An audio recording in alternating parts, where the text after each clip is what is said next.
আমার আজকের দিনটা শুরু করলাম ১ কাপ চা আর গরম পরোটা দিয়ে। আর ছোট, ছোট রান্নাঘরের মসলা জার, রিফিল, ক্লিনিং সেই সাথে রান্নাঘরটা গুছিয়ে নিলাম। তো দুপুরে ডাল, আলু ভাজি, গরুর মাংস এইসব খাওয়ার জন্য রান্না করলাম।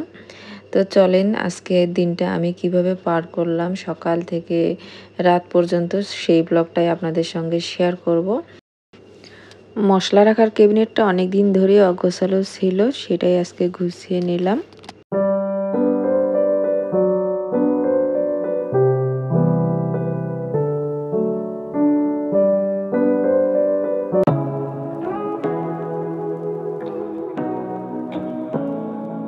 আসসালামু আলাইকুম everyone, welcome back to my channel দেশি ব্লগ চ্যানেলে সবাইকে স্বাগতম। আশা করি যে যেখান থেকে আমার এই আজকের ব্লগ ভিডিওটা দেখতেছেন সবাই ভালো আছেন। আলহামদুলিল্লাহ আমিও বেশ ভালো আছি। সকাল থেকে ভিডিও শুরু করছি। রাত্রেবেলা আমি পুরো কিচেনটা ডিপ ক্লিন করছিলাম, সেই সাথে এই র্যাকসিনগুলো ধুয়ে দিছিলাম, কিছু কাঁচের জারও ধুয়ে শুকোতে দিছিলাম। তো ঘুম থেকে উঠেই ভাবলাম ওগুলোই আগে গুছিয়ে নেই, তারপরে গিয়ে নাস্তা রেডি করে নাস্তা করা হবে। আর সকালটা বেশ ঠান্ডা ঠান্ডা ওয়েদার, বাইরে বৃষ্টি হচ্ছে।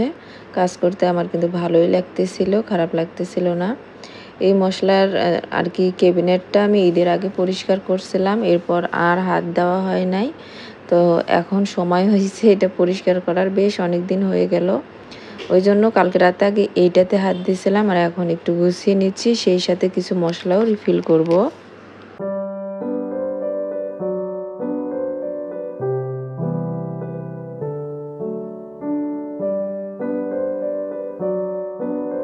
এই মশলাগুলা ঈদের আগের কেনা, তো হচ্ছে জারটাতে তখন ধরছিল না, যার জন্য কিছু রেখে বাকিগুলো এরকম প্যাকেটেই আছে। সেগুলা এখন মশলার জারগুলা মোটামুটি একটু ফাঁকা হয়েছে, ওগুলাতেই তুলে নিচ্ছি। আর মশলাগুলো এলোমেলো হয়ে আছে, ওই জন্য সব বের করে আবার গুছিয়ে নিব। সব মশলা একসাথে না রেখে কিছু মশলা আলাদা করে রাখবো।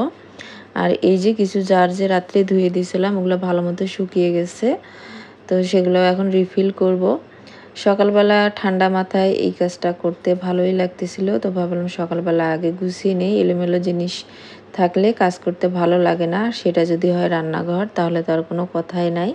ওই জন্য এগুলো গুছিয়ে নিচ্ছে, সব কাছের জিনিসপত্র পড়ে গেলে ভেঙে যাবে।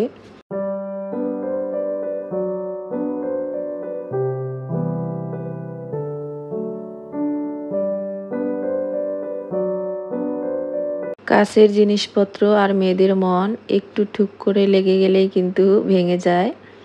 আর মুষলধারে বৃষ্টি হচ্ছে, তো জানালা দিয়ে আমি বৃষ্টি দেখতেছি একটু পর পর আর কাজ করতেছি। বৃষ্টি দেখতে বেশ লাগে, তবে কিন্তু বৃষ্টির একটা খারাপ দিকও আছে, রাস্তাঘাটে হাঁটা যায় না, কাদা বালিতে একেবারে একাকার হয়ে যায়। তো জিরাগুলো রোদ দেওয়ার দরকার, কিন্তু এখন তো আর রোদ নাই, ওই জন্য ওরকমই জারে রেখে দিচ্ছি। পরে যখন রোদ হবে তখন রোদ দিয়ে এগুলা ব্লেন্ড করে রেখে দিব। জিরা আসলে ব্লেন্ড করে রেখে দিলে ওর গন্ধটা নষ্ট হয়ে যায়, এই জন্য যখন লাগে আমি অল্প একটু ব্লেন্ড করে 7-8 দিন খাওয়ার মতো করে নেই আর কি। রসুন আদা যেগুবা ভালো গন্ধ থাকে, কিন্তু জিরার গন্ধটা কেন জানি ভালো থাকে না।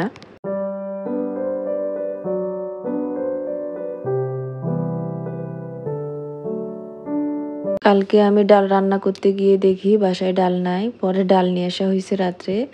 তো কালকে আর ডাল রান্না করা হয় নাই, এই জন্য এখন ডাল ঢেলে আজকে আগে ডাল রান্না করব। কারণ মুসুরের ডাল থাকলে বাসায় বাচ্চারা তেমন কোনো ভেজাল করে না খাওয়া দাওয়া নিয়ে। এই যে আমি এই কাজগুলা করতেছি, আর এগুলা করতে কমপক্ষে 25 থেকে 30 মিনিট সময় লাগছে। আর এই কাজগুলা কিন্তু আমার বরের চোখে পড়ে না। তার ধারণা রান্না বাড়া খাওয়া দাওয়া ছাড়া সংসারে আর কোনো কাজ থাকে না। এগুলা হচ্ছে কোনো কাজেই না, এগুলা সে চোখেই দেখে না, তার কাছে মনে হয় এগুলো অযথাই। রান্না বান্না আর ঘর দুয়ার পরিষ্কার করলেই নাকি আমাদের কাজ শেষ, তারপর সারাদিন রেস্ট। তো যাই হোক, যার যেটা ধারণা সে সেই ধারণা নিয়েই থাক, কারো ভুল ভাঙার কোনো প্রয়োজন নাই আমার। তো আমরাই জানি আমাদের সংসারে কত কাজ থাকে, ছোট বড় মিলিয়ে কিন্তু কম কাজ থাকে না।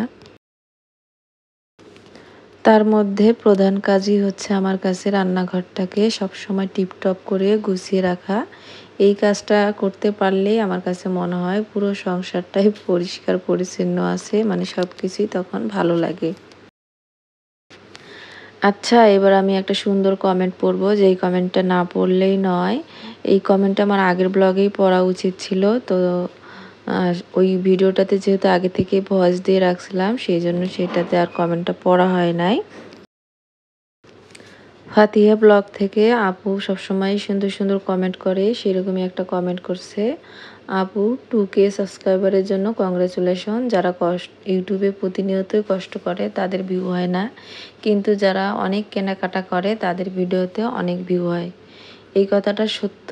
তেলে মাথার তেল সবাই দেয়, বাংলায় যে একটা প্রবাদ আছে না, এই ইউটিউবিং জায়গাটা হচ্ছে সেই রকমই। আপনি যত জিনিসপত্র দেখাতে পারবেন, যত কালারফুল লাইফ দেখাতে পারবেন, আপনার ভিডিওতে তত বেশি ভিউ হবে।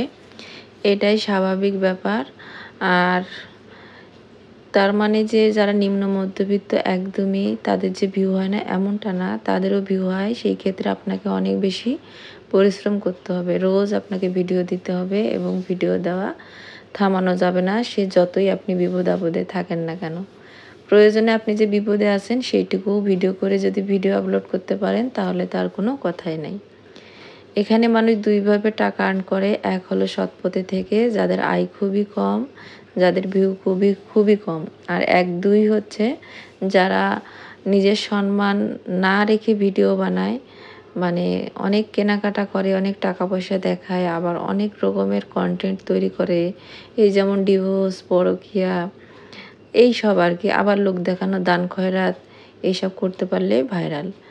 তো সবসময় যে সবাই লোক দেখানো, দান খয়রাত করে ক্যামেরার সামনে এমনটা আমি বলবো না, তবে এরকমটাও চলে আর কি ক্যামেরার সামনে। আচ্ছা, যাই হোক, যেগুলো নিয়ে আমার কথা বলার প্রয়োজন ছিল না আমি সেগুলো নিয়েও কথা বলে ফেলেছি। কারণ আপুটা যে কতটা ডিপ্রেশন থেকে এই কমেন্টটা করছে সেটা বুঝি। কারণ আমি 2020 সাল থেকে ইউটিউবে কাজ করতেছি, আর এটা 2025 সাল। কতটা মানে কষ্ট থেকে এই কথাটা বলছে সেই থেকেই বলতেছি। তো এখানে যারাই কাজ করে সবাই কিন্তু কমপক্ষে 2 থেকে 3 বছর পরীক্ষা দেওয়ার পরেই তাদের ভিডিওতে ভিউ হয়। আপনারা তাদের অতীতের গল্প শুনলেই বুঝতে পারবেন। যদিও বা আমরা দেখি যে তাদের চ্যানেলে 6 মাস 1 বছর বয়সেই তারা ভাইরাল হয়ে গেছে। এরকম খুব কম কনটেন্ট ক্রিয়েটর আছে। দেখা যায় এর পিছনে তার আগে তাদের আরও অনেক চ্যালেঞ্জ থাকে, যেগুলোতে তারা ভুল ভ্রান্ত করে কাজ শিখে তারপরে গিয়ে সাকসেস হয়। কথা বলতে বলতে আমি কিন্তু পুরো রান্নাঘরটা পরিষ্কার করে নিছি, জারগুলো সব রিফিল করে নিছি। এখন আর টুকটাক কিছু কাজ আছে, সেগুলাই গুছিয়ে নিব। আর এর মধ্যে কিন্তু আমার ক্ষুধাও লেগে গেছে, তো ভাবলাম হাতের কাজটা শেষ করে তারপরেই নাস্তা করি, তা না হলে এই কাজটা আধুরা থেকে যাবে আর কি।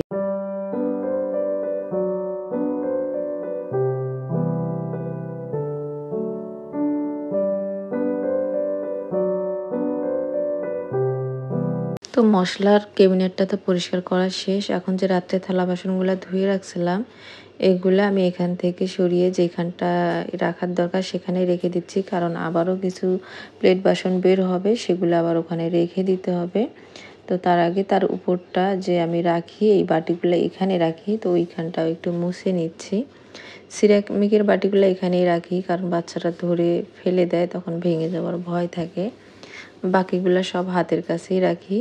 মাশাআল্লাহ, আমার রান্নাঘর একদম ক্লিন, খুবই ভালো লাগতেছে এখন দেখে। এরপরে কাজ করে আমি শান্তি পাবো আর কি।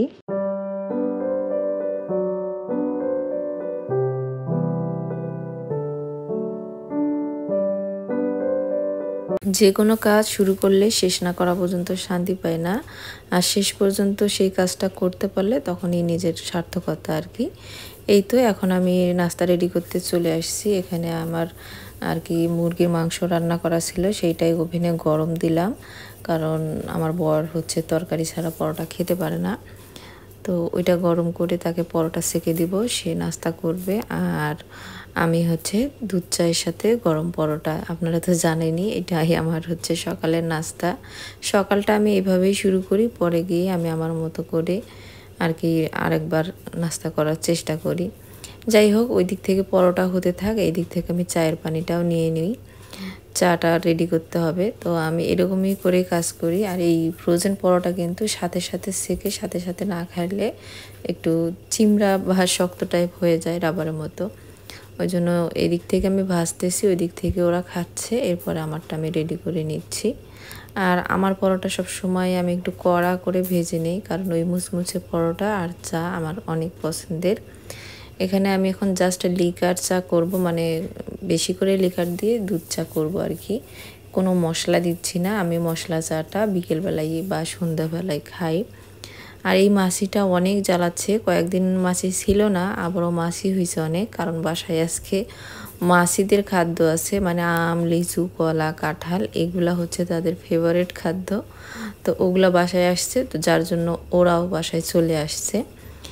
মাশাল্লাহ সবার খাওয়া দাওয়া শেষ করে এখন আমি আমার নাস্তাটা শান্তিতে এখানে বসে খাবো বেশ সময় নিয়ে। আর এর মধ্যে আমি কিন্তু দুই একটা আপুদের ভিডিও দেখি।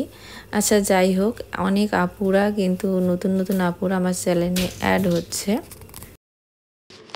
তার মধ্যে থেকে কিছু কিছু আপুরা ভুল কমেন্ট করতেছেন। এই যেমন আমি আপনার নতুন বন্ধু হয়ে গেলাম, আশা করি আপনিও আমার বন্ধু হবেন। তো এদেরকে আমি সবসময় ইগনোর করি, কারণ ইগনোর করা ছাড়া আর কোনো অপশন নাই। আপনাদের তালে তাল মেলালে আপনাদের সাথে সাথে আমিও ডুবে যাব, ওই জন্য আপনাদের তালে তাল মেলাতে পারবো না। এদিক থেকে আমি আলু ভাজিটা করে নিচ্ছি।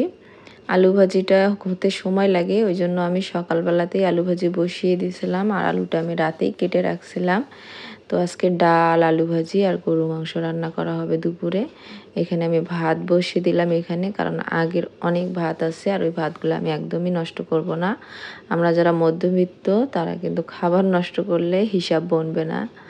আর খাবার নষ্ট করলে আমার কেন জানি মনে হয় সংসারের আয় বরকত কমে যায়।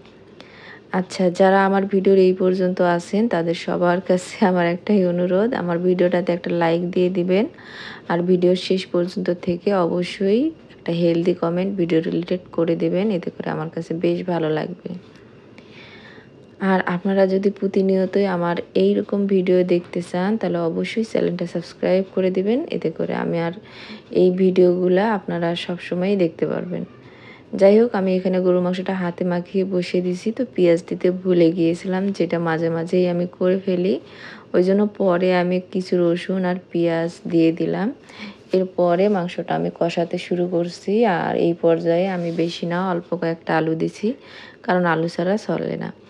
এরপরে আমি আর ক্যামেরা অন করিনি, একটু ব্যস্ত হয়ে পড়ছিলাম। এখন হচ্ছে সন্ধ্যাবেলা, তো হচ্ছে আব্বা লিচু আর আম দিয়ে গেছে, বলতেছে তো লিচু আর কয়েকদিন পাওয়া যাবে, এরপর তো পাওয়া যাবে না। তো এই জন্য লিচু দিয়ে গেছে। মাশাল্লাহ এত টেস্টি ছিল আজকের লিচুটা, খুবই মজা ছিল। লাস্টে লিচু আমার মনে হয় এটাই রেজে গেছিলো। তো লিচু আছে বাজারে, আর জানি না কতদিন পাওয়া যাবে। তো আব্বা বলতেছে আর লিচু পাওয়া যাবে কিনা, এই জন্য লাস্ট লিচু দিয়ে গেলাম। আর এই যে আমগুলো এখন আমি কিছুটা এখানে গুছিয়ে রাখবো, আর বাকিটা ফ্রিজে রেখে দিব। আর কলাটা সুমাইয়ের বাবা দুপুরবেলায় নিয়ে আসছিল, সেইটাই। তো ওখানে আর কি টেবিলে রেখে দেওয়ার কারণ হচ্ছে সবাই রাত্রেবেলা এসে আম, লিচু, কলা এগুলো কিন্তু খাবে। আমাদের বাসায় কিন্তু রাত্রেবেলা সবাই ফল খায়, আর সুন্দর মতো হজমও করতে পারে, কোনো সমস্যা হয় না। খেজুর আর কলা হচ্ছে সুমাইয়ের বাবা দুপুরবেলায় নিয়ে আসছিল। তো ওগুলো আমি আর গোছাইনি, কারণ আমার শরীরটা ক্লান্ত লাগতেছিল, আমি রেস্ট করছি সারা বিকেল। এই তো এখন টেবিল গুছিয়ে নিলাম, আর আজকের ব্লগটা আমি এখানেই শেষ করে দিব, কয়েকটা লিচু খেতে খেতে। আর সবার জন্য অনেক অনেক দোয়া আর ভালোবাসা। আর আপনারাও কিন্তু আমার আর আমার পরিবারের জন্য দোয়া রাখবেন। তো আজকের ব্লগটা এখানে শেষ করে দিচ্ছি। আল্লাহ হাফেজ, আসসালামু আলাইকুম।